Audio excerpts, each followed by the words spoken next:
السلام علیکم ورحمۃ اللہ وبرکاتہ۔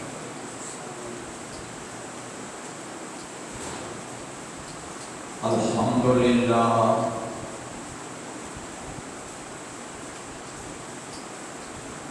الحمدللہ رب العالمین، والصلاة والسلام علی سید المرسلین، اما بعد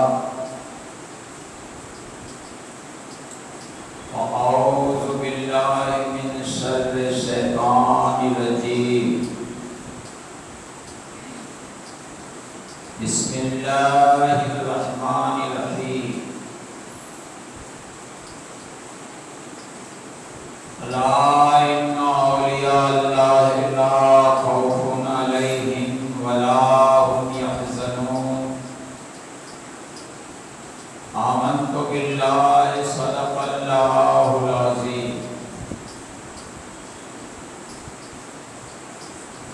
الصلاۃ والسلام علیک یا رسول اللہ،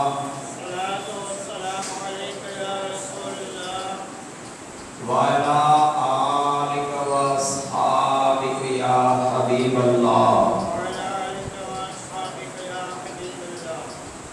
الصلاۃ والسلام علیک یا نبی اللہ، وعلی آلک واصحابک یا نور اللہ، صلی اللہ تعالی علیہ وسلم۔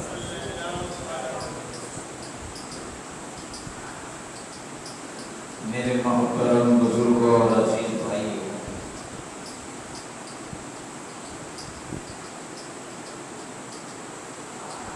گیارہویں شریف کا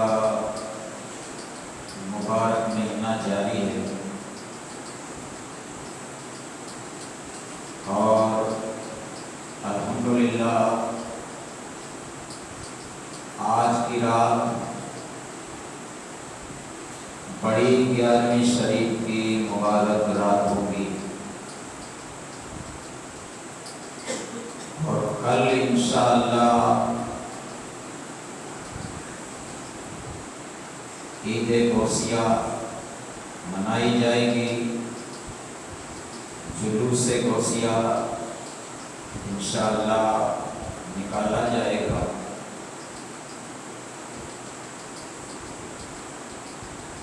کسی نے کیا خوب کہا ہے کہ حشر تک جاری رہے گی 11ویں پیران پیر کی، اور دھوم سے ہوتا رہے گا جلسہ غوث اعظم۔ حشر تک جاری رہے گی 11ویں پیران پیر کی، اور دھوم سے ہوتا رہے گا جلسہ غوث اعظم کا، اور 11ویں کے مخالف خاک میں مل جائیں گے، 11ویں کے مخالف خاک میں مل جائیں گے، بول بالا ہی رہے گا صدا غلام غوث کا، بول بالا ہی رہے گا صدا غلام غوث کا۔ میرے بزرگوں اور بھائیوں، موت تو یقیناً آنی ہے۔ بہت سے لوگ آئے چلے گئے، بڑے بڑے شہنشاہ، بادشاہ، راجہ، مہاراجہ آئے چلے گئے، دنیا ان کو بھول گئی، فراموش کر گئی۔ لیکن میرے بزرگوں اور بھائیوں، سرکار بغداد رضی اللہ تعالی عنہ کے وصال شریف کو آج غالباً 900 سال سے بھی زیادہ عرصہ بیت چکا ہے، لیکن آج بھی ہمارے بچے بچے کی زبان پر آپ کی یاد ہے، آپ کا ذکر ہے، کیونکہ جو اپنے لیے جیتا ہے دنیا اس کو بھول جاتی ہے، لیکن جو کسی کے لیے جیتا ہے دنیا ان کو فراموش نہیں کرتی۔ غوث پاک رضی اللہ تعالیٰ عنہ نے اپنی پوری زندگی اللہ کے لیے وقف کر دی تھی، اور پوری زندگی آپ نے مخلوق کے خدا کی خدمت میں اور دین کی خدمت میں، دین کی تبلیغ میں گزاری ہے۔ تو اللہ نے ان کی مخلوق کے دل میں محبت ڈال دی،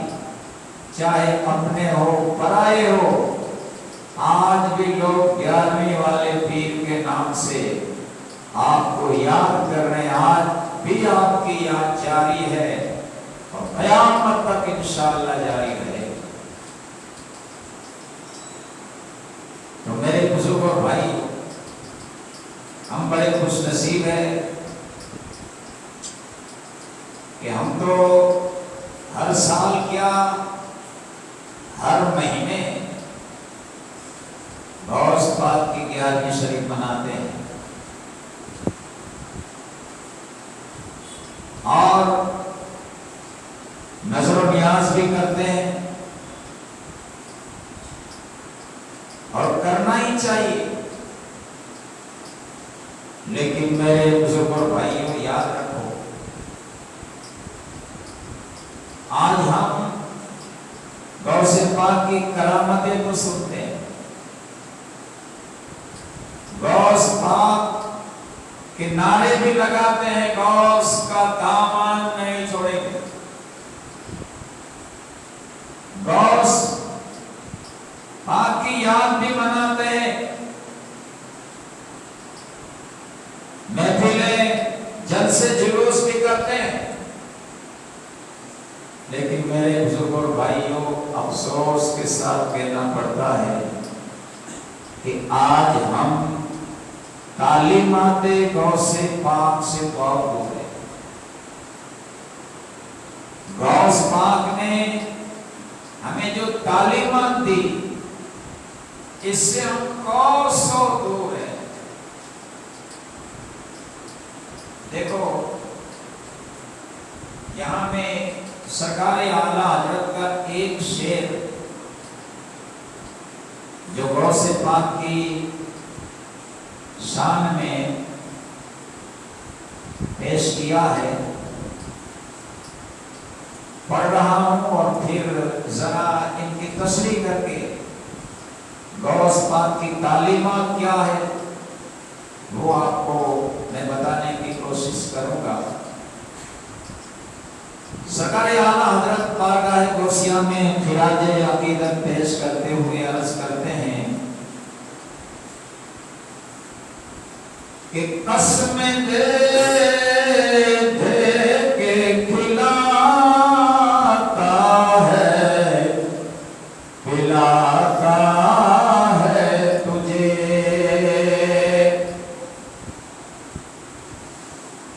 قسم دے دے کے کھلاتا ہے، پلاتا ہے تجھے، پیارا اللہ تیرا چاہنے والا تیرا، پیارا اللہ تیرا چاہنے والا تیرا۔ یاد رکھو، سرکار اعلیٰ حضرت کا جو کلام ہے، آپ کے جو شعر ہے، ایک ایک کلام، ایک ایک شعر کے اندر قرآن و احادیث کا نچوڑ ہوتا ہے، یا تو کوئی بزرگان دین کا واقعہ ہوتا ہے۔ تو یہ شعر کے اندر سرکار اعلیٰ حضرت نے غوث پاک کی عبادات اور ان کا جو مجاہدہ اور آپ نے جو ریاضت کی تھی وہ بتانے کی کوشش کرتے ہیں۔ یہ تو آپ نے بارہ سنا ہوگا کہ ہمارے غوث پاک رضی اللہ تعالیٰ عنہ جنہوں نے مسلسل 40 سال تک عشاء کے وضو سے فجر کی نماز ادا کی ہے، عشاء والے وضو سے فجر کی نماز، مطلب کیا؟ سونے سے وضو ٹوٹ جاتا ہے، لمبے ہو کر اگر کوئی سو جائے وضو ٹوٹ جاتا ہے، تو 40 سال تک آپ سوئے نہیں، عشاء کا جو وضو ہوتا ہے وہی وضو سے فجر کی نماز ادا کرتے، پوری رات سوتے نہیں۔ تو پھر کیا کرتے؟ 40 سال کا عرصہ جو آپ نے گزارا ہے، معتبر کتاب میں موجود ہے، بہجت الاسرار آپ کی معتبر کتاب ہے، اس میں یہ روایت سند کے ساتھ لکھی ہے کہ یہ جو 40 سال آپ نے گزارے ہیں اس میں 25 سال آپ نے اس طرح سے گزارے ہیں کہ آپ نے اپنے حجرے میں تو دیوار میں ایک لکڑی چبھا دی تھی، گاڑ دی تھی، اور آپ لکڑی کو پکڑ لیتے، ایک پاؤں کے اوپر کھڑے ہو جاتے اور ایک پاؤں کے اوپر کھڑے رہ کر قرآن شروع کرتے، بسم اللہ سے شروع کرتے اور والناس کی سین پر ختم کرتے۔ مطلب پوری رات میں آپ قرآن کو ختم کر لیتے۔ آج ہم غلامی کا دعویٰ کرتے ہیں، غوث کا دامن نہیں چھوڑیں گے، رمضان میں بھی ہم سے قرآن ختم نہیں ہو سکتا ہے نا؟ لیکن ہمارے غوث پاک رات میں ایک پاؤں کے اوپر کھڑے رہ کر پورا ختم کر لیتے، تو صبح کو فجر کی اذان ہو۔ 25 سال آپ نے اس طرح سے گزارے ہیں، اور باقی رہے 15 سال 40 سال میں، تو آپ نے کیا کیا؟ عراق کے جنگل میں چلے گئے، مجاہدہ کیا، نفس کشی کی، اور کسی کا چہرہ نہیں دیکھا، جاڑ کے پتے کھا کھا کے آپ اللہ کی عبادت کرتے تھے۔ اور آپ کے بارے میں لکھا ہے کہ 1 سال تو آپ نے اس طرح سے گزارا کہ کچھ کھایا ہی نہیں، پانی سے گزارا، اور پھر 1 سال کا عرصہ آپ نے اس طرح سے گزارا کہ کچھ پیا ہی نہیں، پانی کا ایک قطرہ بھی الگ سے نیچے نہیں اتارا، نفس کو مارنے کے لیے 2 سال اس طرح سے آپ نے مجاہدہ کیا، لیکن پھر بھی آپ نے دیکھا کہ اب بھی نفس زندہ ہے، تو آپ نے قسم کھا لی۔ کیا قسم کھائی؟ کہ اے اللہ، اب تو جب تک تو مجھے نہیں کھلائے گا اور تو مجھے نہیں پلائے گا، وہاں تک میں کچھ کھانے پینے والا نہیں۔ تو آپ نے کھانا اور پانی دونوں چھوڑ دیا، ایک دن گزر گیا، 2 دن گزر گیا، ڈاکٹر لوگوں کا کہنا ہے کہ اگر کوئی کھانا پانی چھوڑ دے 20-25 دن میں وہ مر جاتا ہے، لیکن ہمارے غوث پاک کی روحانیت دیکھو، کرامت دیکھو، 40 سال 40 دن گزر گئے، 40 دن آپ نے اناج کا ایک لقمہ بھی، ایک دانہ بھی الگ سے نہیں اتارا، پانی کا ایک قطرہ بھی الگ سے نہیں اتارا، 40 دن گزر گئے ہیں، آپ کی حالت ایسی ہو گئی جیسے کوئی چلتا پھرتا کوئی ہارڈ پنجر ہو، آپ بے ہوش ہو جاتے، لیکن ایسی حالت میں بھی آپ نماز نہیں چھوڑتے تھے۔ غرض یہ کہ جب 40 دن ہو گئے، اللہ نے خضر علیہ السلام کو بھیجا، اور خضر علیہ السلام آپ کی بارگاہ میں حاضر ہوئے، عرض کرنے لگے، اے سرکار بغداد، اللہ نے مجھے بھیجا ہے، اور یہ کہہ کے بھیجا ہے کہ اب آپ مجاہدہ بند کرو، بہت ہو گیا، آپ کے پیر و مرشد حضرت ابو سعید مخزومی رحمت اللہ علیہ کی خانقاہ میں چلے جاؤ، آپ کے پیر و مرشد اللہ کے حکم سے آپ کو کچھ کھلائیں گے، کچھ پلائیں گے، تو کچھ کھا لو پی لو، کیونکہ اللہ نے قسم کھائی ہے۔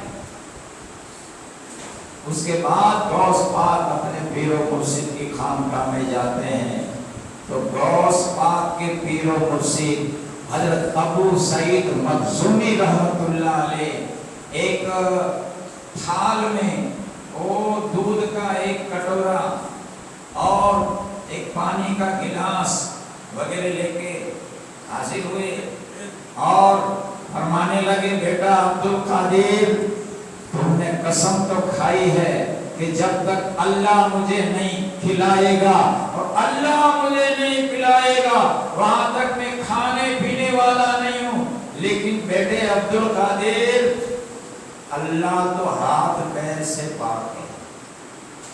ان کا ہاتھ نہیں ہے کہ تجھے آ کے کھلائے، ان کے پیر نہیں ہے کہ یہاں آ کے تجھے کھلائے، وہ تو نرنجن نراکار ہے، وہ ایک نور ہے، اور اللہ نے مجھے بتایا ہے خواب میں کہ تمہارے مرید عبد القادر کو کہہ دو کہ اب وہ کھا لے پی لے، تمہارے ہاتھ سے کھلاؤ، تمہارا کھلانا ہمارا کھلانا ہوگا، اور تمہارا پلانا ہمارا پلانا ہوگا، لیکن پھر بھی سرکار غوث پاک خاموش ہے، تو پھر غیب سے صدا آتی ہے، آواز آتی ہے، اے عبد القادر، تمہیں ہماری قسم ہے، تم کھا لو، تمہیں ہماری قسم ہے، تم پی لو۔ تب غوث پاک کچھ لقمہ کھاتے ہیں اور کچھ بوند پانی کی پیتے ہیں۔ اسی منظر کو سرکار اعلیٰ حضرت نے یہ شعر کے اندر پیش کیا ہے کہ قسمیں دے دے کے کھلاتا ہے پلاتا ہے تجھے، پیارا اللہ تیرا چاہنے والا تیرا ہے۔ میرے بزرگوں اور بھائیوں، برا مت لگانا، ہم بڑے بڑے نعرے لگاتے ہیں، غوث کا دامن نہیں چھوڑیں گے، غوث پاک کی نیاز بھی کرتے ہیں، لیکن غوث پاک کی زندگی کے اس موسم کو آپ نے دیکھا کہ ہمارے غوث پاک کتنی عبادت کرتے تھے، اور نماز کی اپنے مریدوں کو کتنی طاقت فرماتے تھے، اور بے نمازی سے کتنی نفرت کرتے تھے۔ ان کا اندازہ آپ کو غوث پاک کے اس فرمان سے پتہ چل جائے گا۔ فتح الغیب میں آپ فرماتے ہیں، ملفوظات کے اندر لکھا ہے، آپ نے بھرے مجمع میں فرمایا کہ اے لوگوں، جو مسلمان کا دعویٰ کرتا ہو اور نماز نہ پڑھتا ہو وہ مر جائے تو ان کو مسلمان کی قبرستان میں دفن بھی نہیں ہونے دیں۔ سوچو یہ کون فرمائے؟ میں نہیں فرمایا، ورنہ کہیں میرے اوپر فتویٰ لگا دوں گے یہ ہمارے دوست پاک فرما رہے ہیں، ورنہ مسئلہ کیا ہے؟ اگر کوئی بے نمازی ہے، شرابی ہے، جواری ہے، زانی ہے، مر گیا، مسلمان کی قبرستان میں دفن ہونے کی اجازت ہے، منع نہیں ہے، لیکن یہ آپ کا تقویٰ اور آپ مالک کی امان بھی ہے۔ غوث پاک مالکی، امام مالک کی تقلید فرماتے تھے، آپ نے جذبات میں ایسا فرما دیا ہے، یہ آپ کا تقویٰ ہے۔ تو بتانا یہ ہے میرے کو کہ بے نمازی سے غوث پاک اتنی نفرت کرتے تھے، اور آج ذرا ہم اپنی گریبان میں دیکھیں، ذرا جھانکے کہ ہم بڑے بڑے نعرے تو لگاتے ہیں، نیاز میں سب سے پہلے پہنچ جاتے ہیں، ہاتھیوں بڑے پڑھائے نو باپ ولی آئے بنائے جی نہیں، ہاتھیوں بڑے پڑھائے سب سے پہلے بیٹھ جاتے ہیں۔ نیاز کا تو ہم اتنا اہتمام کرتے ہیں، اتنی کوشش کرتے ہیں کہ جلدی کھا لے، لیکن کیا نماز کی اتنی پابندی کی کوشش کرتے ہیں؟ جتنے لوگ نیاز کھا کے نکلتے ہیں، اتنے لوگ کبھی اذان سن کے مسجد میں آتے ہیں نہیں، مسجد میں تو بس جو آتے ہیں وہی آتے ہیں۔ میرے بزرگوں اور بھائیوں، نیاز بھی کرو اور نماز بھی پڑھو، نیازی بھی بنو، نمازی بھی بنو۔ ایسا نہیں کہ جہاں چاول کا دانہ وہاں میاں بھائی کو جانا، یہ رویہ اختیار نہ کرو، نیازی بھی بنو، نمازی بھی بنو، اور یاد رکھو اگر نیاز ہے نا، نیاز اگر آپ سے نہ ہو سکی یا کم پکائی تو قیامت کے دن پوچھاوا نہیں ہوگا کہ تو نے نیاز کیوں نہیں پکائی، لیکن نماز اگر ایک بھی چھوڑی ہوگی نا تو پوچھاوا ہوگا۔ سب سے پہلا سوال قیامت کے دن نماز کے بارے میں ہونے والا ہے۔ آج ہمارے گھروں کے اندر بے برکتی،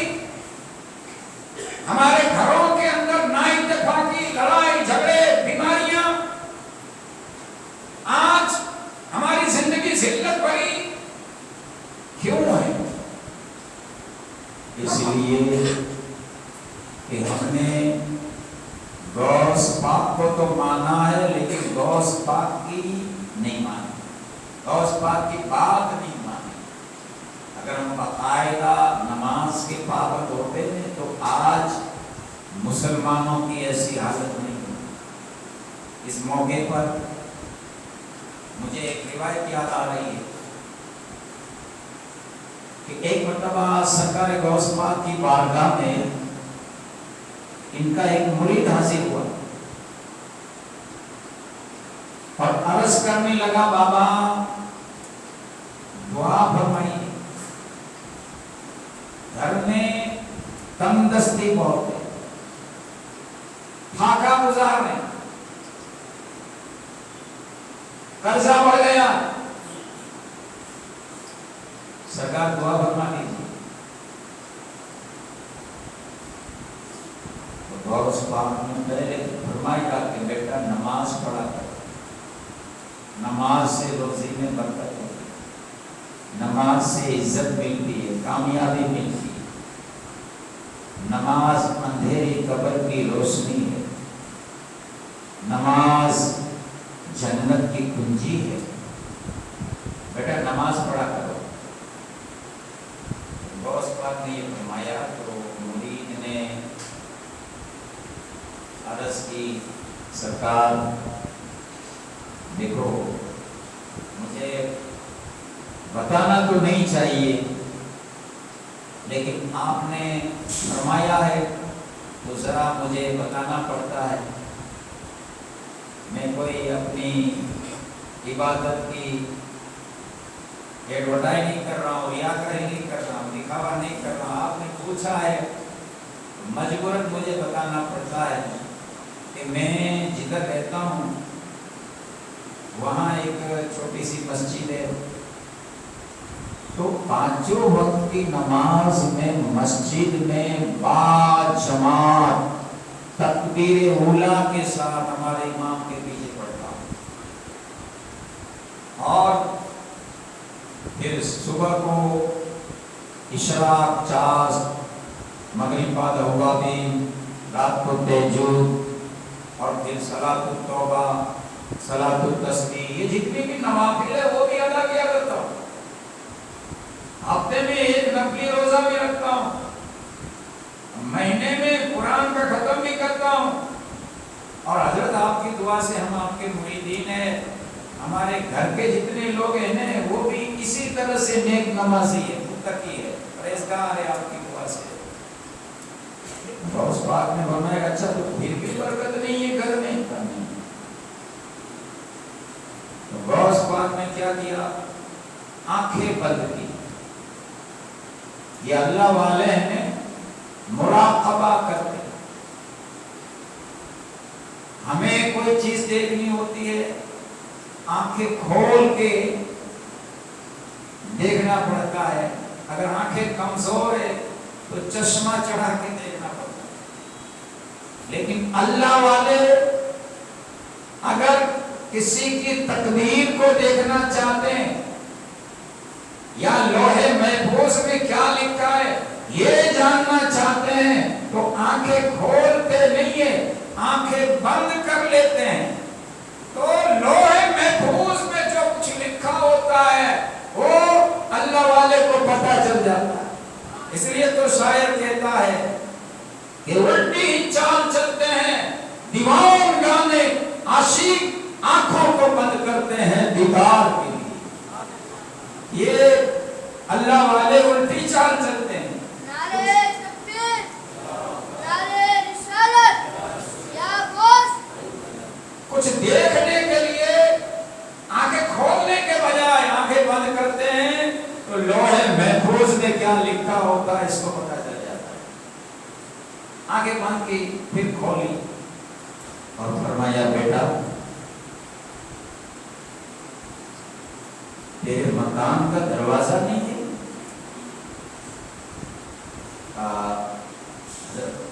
مکان تو میں نے چھوٹا موٹا بنا لیا ہے، لیکن غربت کی وجہ سے پھر